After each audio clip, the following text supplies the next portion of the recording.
Sometimes when you're too familiar with somebody, you will begin to disrespect them. When you are too familiar with somebody, you will not appreciate what they are doing. When you are too familiar with somebody, you begin to talk to them in a way that you will not have first talked to them. But because you are now too familiar with them, you think that you can talk to them anyhow, whenever, and however. You see, that when you first met that person, you cherished them. Yes. When you went out on a date, you looked into their eyes, you felt like it was a blessing. They had the best eyes. When they called your phone, anything they say, you smile. But now, when you become too familiar with somebody, you can be in the same house and don't appreciate their presence. You feel comfortable so much. When you become too familiar with somebody, you begin to talk to them in a way that you will not talk to your boss, in a way that you will not talk to your pastor. But you will, because you are too familiar with the person, you begin to take them for granted. I think, give me a minute, let me break this down, what I mean by this. Okay. You see, the people made this same mistake in the gospel with Jesus. Everything I teach you is biblical, because I want you to go back home and be able to understand. You saw when Jesus went home in his hometown, they were so familiar with him that they were not able to receive from him. They were so familiar with him that they kept on saying, they would say that when Jesus was talking to them, even though they knew that Jesus' teaching, what he was doing was from God, they could not accept him because they kept on saying, we know his brother, we know his sister, he's just a carpenter, the son of a carpenter. They were so familiar with him that the Bible said that Jesus could not do mighty works in his hometown. The Bible said that they were offended at Jesus. Why? Because they were so familiar with him. Now this same Jesus will go to other cities and raise the dead. Give me a minute now, let me break this down. This same Jesus will go to other cities and restore the health of others. People who were blind were seeing, the deaf could hear. This same Jesus, but in his own town, he could not do mighty works. So many times in our own house, because of disrespect, because of dishonor, because of lack of appreciation, we are not able to maximize our potential because that person doesn't appreciate us, because that person take us for granted. Let me go a little deeper. Give me a minute now. I'm going deeper. Okay. You see that this is one of the reason why you for example, you can see two people dating. Somebody can be in a marriage or could be in a relationship. That person doesn't look attractive.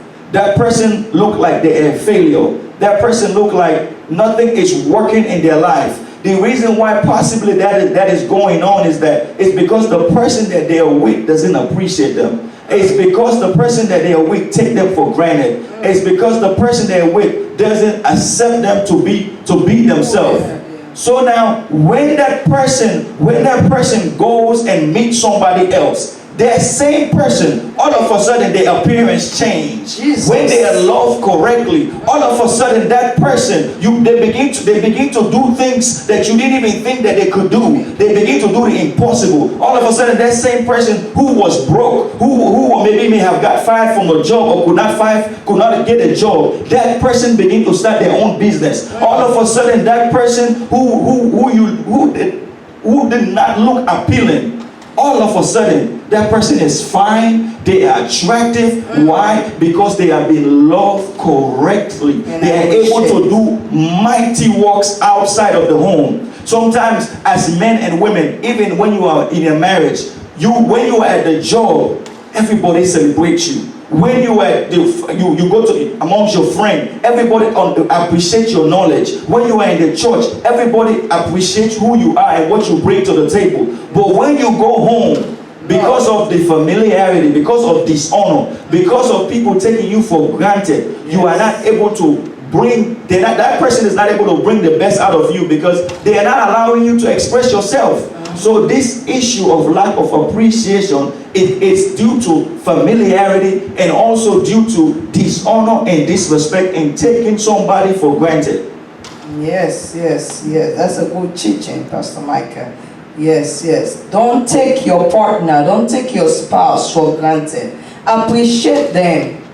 Love on them, show them love. Sometimes, just like you said, we get so comfortable with our partner that we don't even want to say thank you anymore. We're like, oh, that's his duty, that's her duty. No. Appreciate your partner. Tell them, thank you, honey. Thank you, sweetheart. Appreciate them. Don't just say, oh, that's him, that's your job. You're supposed to pay the bills. No. Sometimes some other people that don't even pay bills. So if you have a husband that paying their bills, that's not 100% his job, so appreciate him. If you have a husband that helps you with the children, appreciate that husband. Show them you appreciate them. Especially for us women. When Mother's Day comes, we want that husband to go to the moon and come back down for us. When it's Father's Day, we say, oh, it's just Father's Day. No, appreciate the father, appreciate the husband. Show them that you love them. Tell them thank you for going to work.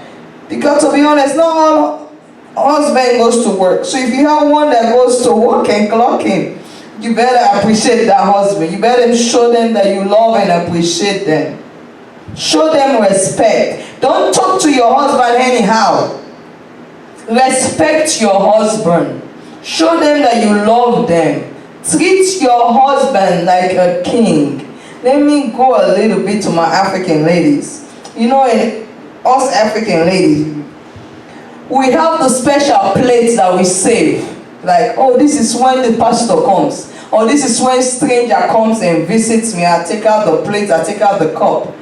But when your husband get off work, the husband that buying the food in the house, you will not even put the food in a nice plate. You save in a plate for when a stranger comes. No, appreciate that husband. Take out the nice dish, the nice cup, and serve your husband so he can eat and feel like a king in his house. So we have to show appreciation to our spouse. Because if your husband is saying that you appreciate other people outside, you appreciating your pastor more than you appreciating your husband, it kills his love. He's saying, I'm trying all my best. I'm going out, clocking 40 hours, doing things for this woman, sacrificing for this family. And this person just talk to me, treats me anyhow. So try to show appreciation to your spouse, to your wife. Appreciate your wife for cooking, taking care of the kids. Appreciate them. As a man, my men to be valued. As a man, you guys appreciate your wife. Show your wife. For a wife to be home with their kids Monday to Friday, must stay at home wives. Mom, must stay at home mom. Taking care of their kid. Appreciate them. It takes a lot. Tell them you love them when you come home. When you come home, don't just start screaming and say, "You've been home all day. Look at the house." No. Appreciate your wife. Tell them, honey, I know these kids have run you crazy today, but I'm happy you did dinner. I'm glad you cooked something. Appreciate that wife. Don't just start screaming and say, "You've been in this house all day today. You didn't even cook. You didn't even clean." No. Appreciate her. Love her. Show her love. Thank you. Again, if you're just joining in, this is Woman to be Valued. We are talking about what kills that love in your relationship. What kills love in a relationship? If you know what kills your love in your relationship, type it down and we can talk about it. Share the broadcast so people can be blessed.